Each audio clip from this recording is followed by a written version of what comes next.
Good luck. Oh, that's very nice. Right, and Gertie. Keeping fingers crossed that everything turns out perfectly for you. I'll set this here along with the rest. Well, I stepped down from national politics last October, and I've had a great rest. And I've been out and about. I've been enjoying life in the country, on the farm, in the garden, and I've really had a chance to re-energise, charge up the batteries, and clear the head, really. And so I got an opportunity in August of this year to put my name forward. Mairead McGuinness had been the candidate. I fully supported Mairead.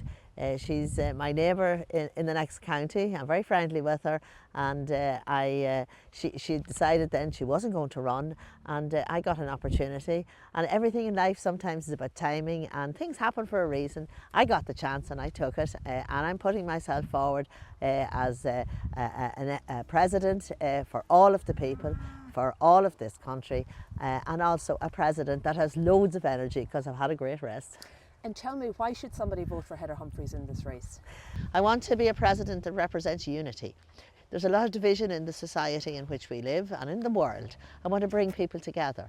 I want to use the office of president to facilitate conversations that breaks down barriers and leads to peace and reconciliation. And I want to do that not just within communities in this country, but on a cross-border basis with our friends and our neighbours across the border with Northern Ireland. And finally, I want to be a president that champions opportunity.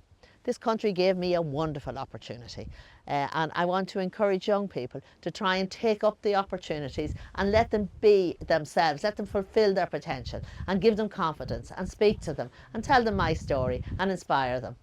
And we're here on the farm in Monaghan, and Eric's Hereford cattle in the background behind. Is Eric going to come to the Ors with you if you're successful, and can we expect to see some Hereford cattle around the Phoenix Park? Well, I think Eric would love to see a few Herefords in the Phoenix Park, and I can tell you that his breeding colleagues, and he has many friends that breed Herefords, and the first thing to say to me is, Heather, if you get to the Ors, we want to see the Herefords there. So I think we just might get a Hereford in the Phoenix Park.